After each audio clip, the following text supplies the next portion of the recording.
Hello दोस्तों, स्वागत है आपका मेरी एक नई वीडियो में। और ये भी सी प्रोग्रामिंग का ही लेक्चर होने वाला है।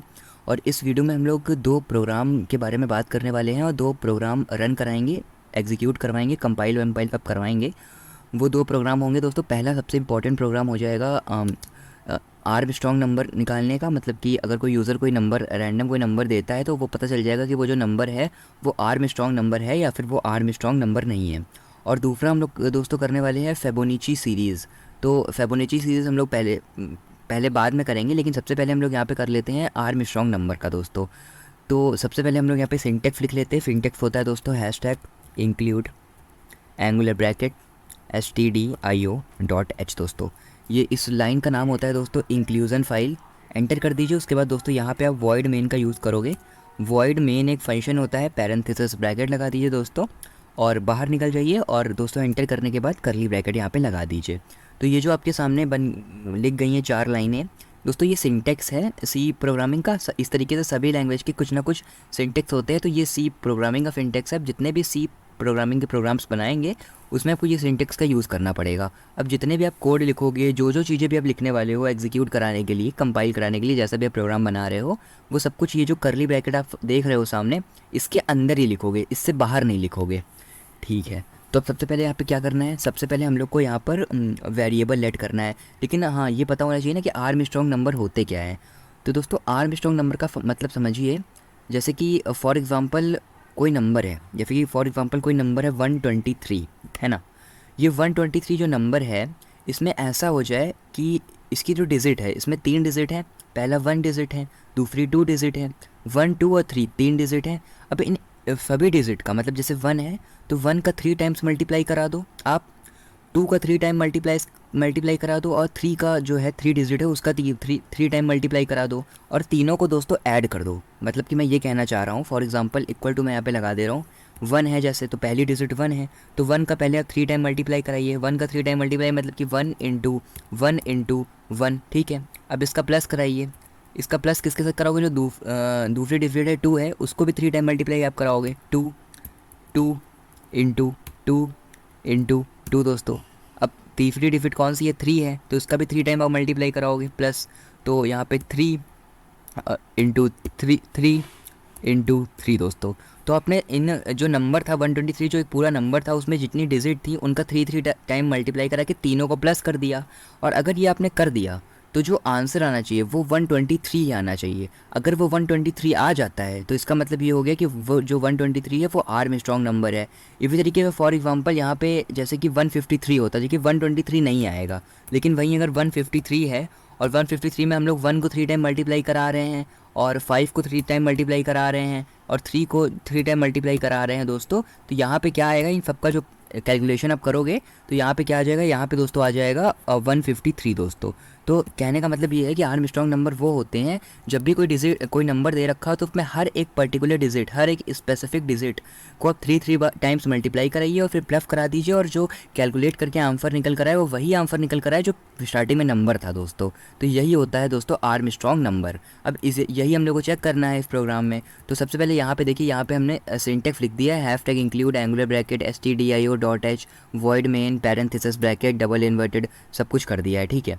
अब उसके बाद दोस्तों ये जो करली ब्रैकेट है इसके अंदर आप क्या करोगे, इसके अंदर आप एक डेटा टाइप लेट करोगे। डेटा टाइप जैसे कि for example integer data type. Data type का मतलब है किस तरीके का डेटा आपको लेना है, इंटीजर लेना है, फ्लोट लेना है, कैरेक्टर लेना है, किस तरीके का डेटा लेना है। तो हम लोगों को इंटीजर डेटा लेना है क्योंकि हम लोग चाहते हैं कि यूज़र कोई इंटीजर वैल्यू दे, जैसे कि जो पॉइंट वाली वैल्यू नहीं, 1 2 3 4 माइनस में चली गई, प्लस में चली गई, ऐसी वैल्यू जिसमें पॉइंट नहीं आ रहा हो, that is called integer value. तो हम लोग क्या क्या लेने वाले हैं, सबसे पहले नंबर लेंगे, जो n लेंगे, जो यूज़र नंबर देगा उसके लिए हम लोग ने n वेरिएबल लेट कर लिया। कॉमा दोस्तों Armstrong number is equal to 0 दोस्तों, इक्वल टू 0 दोस्तों। ये दूसरा हो जाता है, कॉमा लगा दीजिए दोस्तों। और यहाँ पे एक सी वेरिएबल लेट करेंगे। सी का आगे चल के आपको पता चल जाएगा कि सी वेरिएबल हम लोग ने यहाँ पे क्यों लेट किया है। कॉमा लगा दीजिए। और दोस्तों यहाँ पे आप एक और रिमाइंडर के लिए आर लेट करोगे, आर सेमीकोलन लगा दीजिए और एंटर कर दीजिए। उसके बाद दोस्तों यहाँ पे आप प्रिंट एफ का यूज़ करोगे। Print F double parenthesis bracket double inverted comma, इसके अंदर आप लिखोगे एंटर दी नंबर दोस्तों। मतलब कि आप यहाँ पे ये बोलना चाह रहे हो कि यूज़र कोई नंबर एंटर करे, तो जब आप प्रोग्राम रन कराएंगे तो ये लिख कर वहाँ पे आ जाएगा एंटर दी नंबर। तो जो यूज़र होगा वो कोई भी नंबर वहाँ पे एंटर कर देगा, जो उसको पता करना होगा कि वो आर्मस्ट्रॉन्ग नंबर है या फिर नहीं है, एंटर कर दीजिए।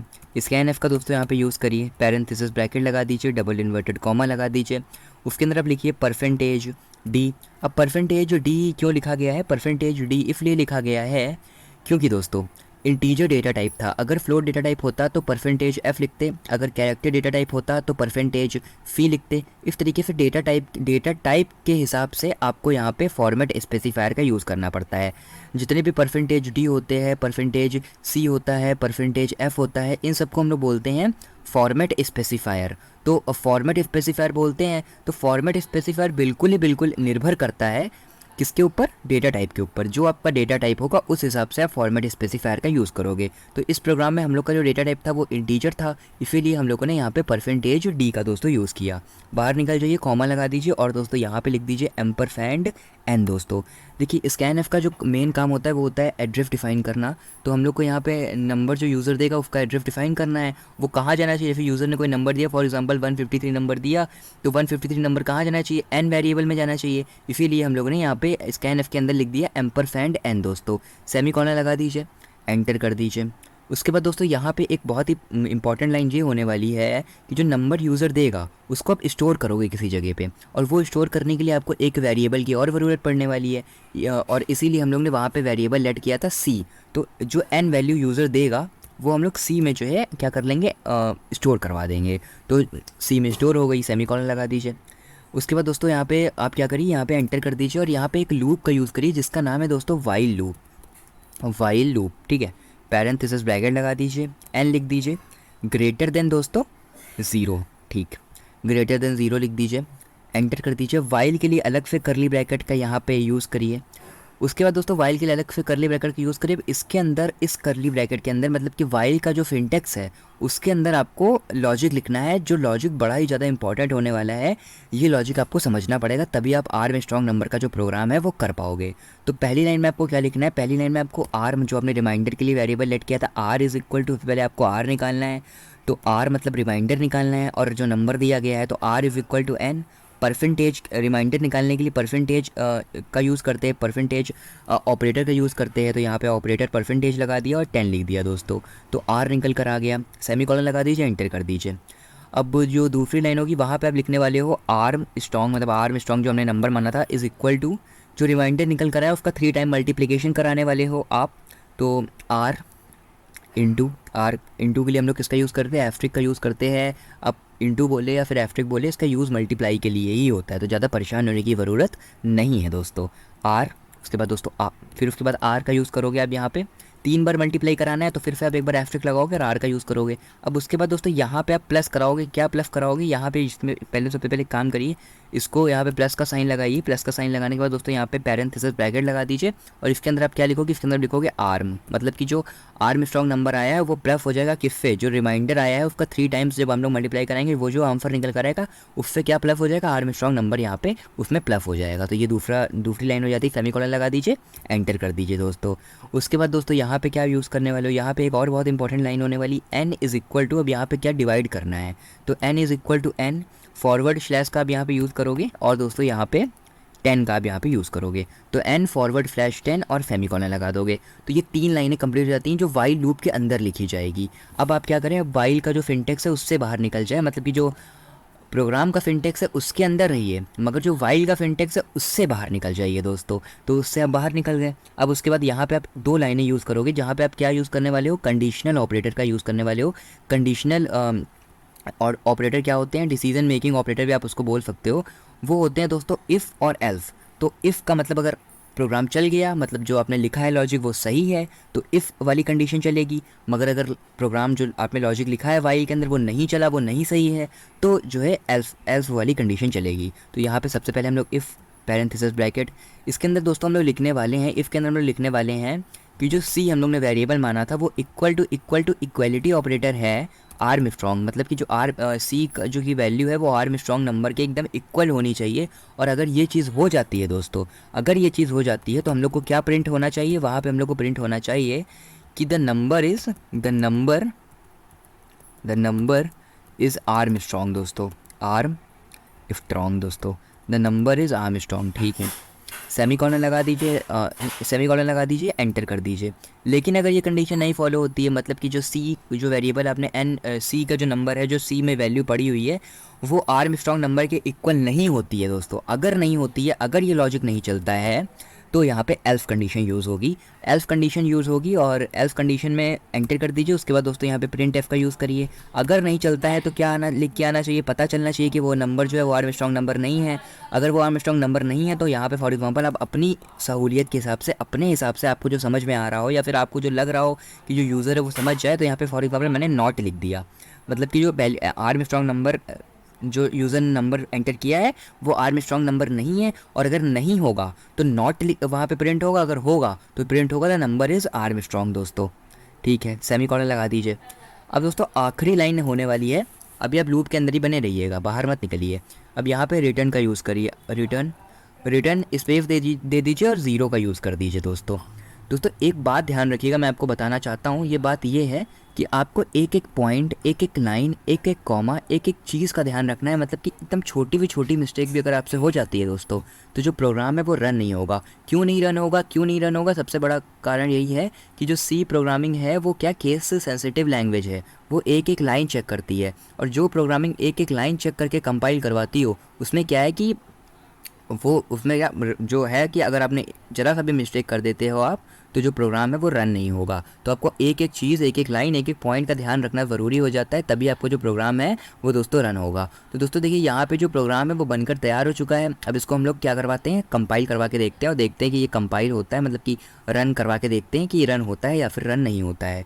तो दोस्तों देखिए जो रन कराने की शॉर्टकट ट्रिक होती है वो होती है FN+F11। FN+F11 यहाँ पे अब मैं एंटर कर देता हूँ दोस्तों। अब यहाँ पे आपसे कहेंगे कि आप इसको सेव कर लो, तो आप इसको सेव कर लीजिए किसी भी नाम से। फॉर एग्जांपल मैंने इसको सेव कर लिया स्वास्तिक शर्मा नाम से, स्वास्तिक शर्मा दोस्तों। ठीक है, और किस सेव एज अ टाइप, किस टाइप में आप सेव करोगे, तो यहाँ पे आपको सेकंड नंबर का ऑप्शन जो है उस पर सेव कर लेना है और सेव करके यहाँ पे यस पे क्लिक कर देना है दोस्तों। तो दोस्तों देखिए यहाँ पे प्रोग्राम रन हो रहा है। तो देखिए दोस्तों यहाँ पे कोई प्रॉब्लम आ चुकी है। क्या प्रॉब्लम आ गई है दोस्तों? यहाँ पे देखिए रिटर्न के स्पेस देने के बाद जो मैंने ज़ीरो लगाया था उसके आगे मैंने यहाँ पे सेमी कॉलन नहीं लगाया। देखिए मैंने आपसे कहा था कि छोटी मिस्टेक भी आपका प्रोग्राम रन नहीं होने देगी। FN+F11 फिर से आप एक बार यहाँ पे एंटर करिए दोस्तों। तो देखिए दोस्तों यहाँ पे रन हो रहा है। तो दोस्तों यहाँ पे देखिए रन हो चुका है। अब इसको हम लोग एग्जीक्यूट करा के देखते हैं कि ये चलता है या फिर नहीं चलता है। तो फॉर एग्जांपल मैं यहाँ पे कोई ऐसा नंबर देता हूँ जो आर्म स्ट्रॉन्ग नंबर है, जैसे कि 153 जो नंबर है वो आर्म स्ट्रॉन्ग नंबर है।